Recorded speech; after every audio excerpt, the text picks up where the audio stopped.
തൊണ്ടിമുതൽ കേസുമായി ബന്ധപ്പെട്ട് കുറ്റക്കാരനെന്ന് കണ്ടെത്തുകയും പിന്നീട് ശിക്ഷയ്ക്ക് വിധേയനാകുകയും ചെയ്തിരിക്കുന്ന ആന്റണി രാജു അയോഗ്യൻ എന്ന രീതിയിലുള്ള വിജ്ഞാപനം കേരള നിയമസഭ പുറത്തിറക്കിയിരിക്കുന്നു. ആ വാർത്തയാണ് ഈ മിനിറ്റിൽ പുറത്തുവരുന്നത്. ഷഫീദ് റാവുത്തർ അതിന്റെ കൂടുതൽ വിവരങ്ങളുമായി ചേരുന്നു. ഷഫീദ്, നേരത്തെ അത് വ്യക്തമാണ് എങ്കിലും ഇപ്പോൾ ഔദ്യോഗികമായി വിജ്ഞാപനമായി തന്നെ നിയമസഭ ഇറക്കുന്നു. ആന്റണി രാജു അയോഗ്യൻ. വിവരങ്ങൾ ഉറപ്പായിട്ടും വിജ്ഞാപനത്തിന്റെ പകർപ്പടക്കമുള്ള കാര്യങ്ങൾ ഇപ്പോൾ പുറത്തു വന്നിരിക്കുന്നു. അത് സംസ്ഥാന നിയമസഭ അല്ലെങ്കിൽ നിയമസഭാ സെക്രട്ടേറിയറ്റ് ആണ് ഇപ്പോൾ അത് ഔദ്യോഗികമായി പുറത്തിറക്കിയിരിക്കുന്നത് എന്നുള്ളതാണ് ഏറ്റവും പ്രധാനപ്പെട്ട കാര്യം. നേരത്തെ തന്നെ ഇത് നമുക്കറിയാവുന്ന ഒരു കാര്യമാണ്. 3 വർഷത്തിൽ കൂടുതൽ ശിക്ഷാവിധി, മാത്രമല്ല ജനപ്രാതിനിധ്യ നിയമത്തിന്റെയും സുപ്രീം കോടതി വിധികളുടെയും അടിസ്ഥാനത്തിലാണ് ആന്റണി രാജുവിനെ അയോഗ്യനാക്കി ഇപ്പോൾ കേരള നിയമസഭ ഉത്തരവ് നോട്ടിഫിക്കേഷൻ ഇപ്പോൾ പുറത്തിറക്കിയിരിക്കുന്ന നോട്ടിഫിക്കേഷന്റെ പകർപ്പും ഇപ്പോൾ പുറത്തേക്ക് വന്നിട്ടുണ്ട്. ഈ തൊണ്ടിമുതൽ കേസുമായി ബന്ധപ്പെട്ട് കഴിഞ്ഞ ദിവസം, അതായത് കഴിഞ്ഞ ശനിയാഴ്ചയാണ് നെടുമങ്ങാട് കോടതി ആന്റണി രാജുവിനെ ശിക്ഷിച്ചത്. അതിൽ നമുക്കറിയാം 2016 തിരുവനന്തപുരം മണ്ഡലത്തിൽ VS ശിവകുമാറിനോട് 10,905 വോട്ടിനാണ് ആന്റണി രാജു അതിന് മുമ്പത്തെ പ്രാവശ്യം പരാജയപ്പെടുന്നത്. കഴിഞ്ഞ നിയമസഭാ തെരഞ്ഞെടുപ്പിൽ ശിവകുമാറിനെ 7,089 വോട്ടുകൾക്ക് പരാജയപ്പെടുത്തി തിരിച്ചുവരവായിരുന്നു ആന്റണി രാജു നടത്തിയത്. ഈ മന്ത്രിസഭയിൽ ആദ്യ പകുതിയിൽ ഗതാഗത മന്ത്രിയായിരുന്നു. പിന്നീട് അദ്ദേഹം തിരുവനന്തപുരം MLA ആയി തുടരുന്നതിനിടെയാണ് വർഷങ്ങൾക്ക് 3 പതിറ്റാണ്ട് മുൻപ് നടന്ന തൊണ്ടിമുതൽ തിരിമറി കേസുമായി ബന്ധപ്പെട്ട ആന്റണി രാജുവിനെതിരെ കോടതി ശിക്ഷാവിധി അടക്കമുള്ള കാര്യങ്ങൾ അത് നമ്മൾ കണ്ടതാണ്. കോടതിയിൽ നടന്ന നിർണായകമായിട്ടുള്ള വിധിയും അതേപോലെ തന്നെ പ്രതിഷേധമടക്കമുള്ള കാര്യങ്ങൾ നമ്മൾ കണ്ടതാണ്.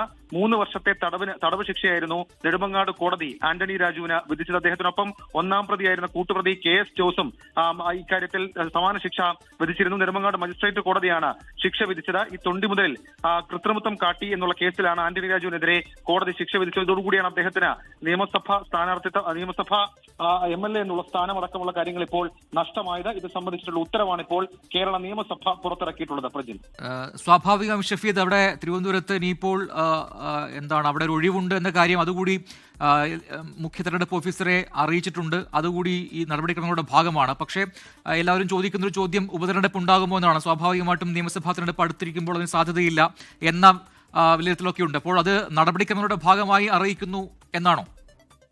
സ്വാഭാവികമായും ഇങ്ങനെ ഒരു MLA അയോഗ്യനാക്കി കഴിഞ്ഞാൽ അത് തെരഞ്ഞെടുപ്പ് കമ്മീഷനെ റിപ്പോർട്ട് ചെയ്യേണ്ടി വരിക എന്നുള്ളത് സാധാരണ നടപടിക്രമമാണ്. അതിന്റെ ഭാഗമായിട്ടാണ് കേരളത്തിലെ ഒരു നിയമസഭാ മണ്ഡലത്തിലെ MLA അയോഗ്യനാക്കി ഉത്തരവിറക്കിയെന്നും അക്കാര്യത്തിൽ തിരുവനന്തപുരം മണ്ഡലം അത് ഒഴിവ് വന്നു എന്നൊക്കെയുള്ള കാര്യങ്ങൾ ഇത് സംബന്ധിച്ചിപ്പോൾ കേരള നിയമസഭയുടെ നിയമസഭാ സെക്രട്ടേറിയറ്റ് ഇതിനോടകം തന്നെ ഉത്തരവിറക്കിയ ഉത്തരവിൽ പറഞ്ഞിരിക്കുന്ന കാര്യം, ഇതിൽ പ്രധാനമായും ഇനി ഉപതെരഞ്ഞെടുപ്പ് സാധ്യതയില്ല, പകരം നിയമസഭാ തെരഞ്ഞെടുപ്പിൽ ചുരുക്കം ദിവസങ്ങൾ മാത്രമാണ് ഉള്ളത് എന്നുള്ളത് ഏറ്റവും ശ്രദ്ധേയമായിട്ടുള്ള കാര്യം. 1951 ജനപ്രാതിനിധ്യ നിയമപ്രകാരവും സുപ്രീം കോടതിയിലെ പലതരത്തിലുള്ള വിധികളും ആ വിധികളുടെയും അടിസ്ഥാനത്തിലാണ് ഇപ്പോൾ ഇങ്ങനെ ഒരു തീരുമാനത്തിലേക്ക് എത്തിയിട്ടുള്ളത്. ഈ കോടതി ഉത്തരവ് ഇന്നാണ് നിയമസഭയിൽ ലഭിച്ചത്. ശേഷം മണിക്കൂറുകൾക്കുള്ളിൽ ആ വിജ്ഞാപനം പുറത്തേക്ക് ഇറക്കുകയായിരുന്നു.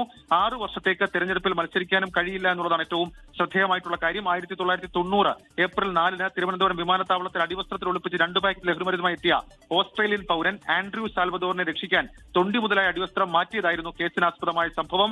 സാൽവദോറിന്റെ അഭിഭാഷകയുടെ ജൂനിയർ ആയിരുന്നു അന്ന് ആന്റണി രാജു. കോടതിയിലെ ക്ലർക്കിന്റെ സഹായത്തോടെ തൊണ്ടിമുതലായ അടിവസ്ത്രം പുറത്തെത്തിച്ച് വെട്ടിത്തയച്ച് ചെറുതാക്കി തിരികെ വെച്ചു എന്നുള്ളതാണ് ഇതിലെ കേസ്. മാത്രവുമല്ല, നെടുമങ്ങാട് കോടതി ഇതുമായി ബന്ധപ്പെട്ട് ശിക്ഷ വിധിക്കുമ്പോൾ ഗൂഢാലോചനയ്ക്ക് 6 മാസം തടവ്, തെളിവ് നശിപ്പിക്കലിന് 3 വർഷം തടവ്, 10,000 രൂപ പിഴ, കള്ളത്തെളിവുണ്ടാക്കലിന് വകുപ്പിന് 3 വർഷം തടവ് എന്നിങ്ങനെയാണ് നെടുമങ്ങാട് 1-ാം ജുഡീഷ്യൽ മജിസ്ട്രേറ്റ് കോടതി ആന്റണി രാജുവിന് ശിക്ഷ വിധിച്ചത്. 3-ാം തീയതിയായിരുന്നു ശിക്ഷ.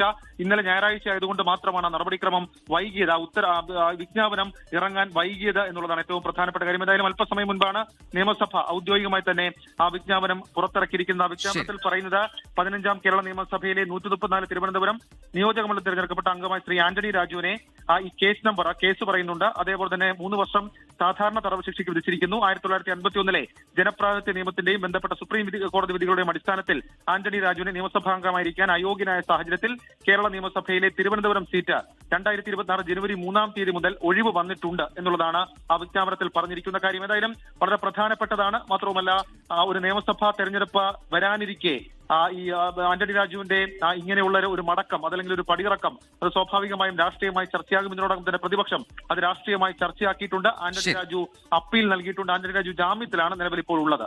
ഷഫീദ് റാവുത്തറാണ് വിശദാംശങ്ങൾ നൽകിയത് തിരുവനന്തപുരത്ത്. ലോകത്തെവിടെയായാലും ഏത് സമയത്തും 24 വാർത്തകളും ഓഗ്മെന്റഡ് റിയാലിറ്റി പാക്കേജുകളും എക്സ്പ്ലെയിനറുകളും വിശദമായി കാണാൻ ഞങ്ങളുടെ യൂട്യൂബ് ചാനൽ നിങ്ങൾക്ക് സബ്സ്ക്രൈബ് ചെയ്യാം.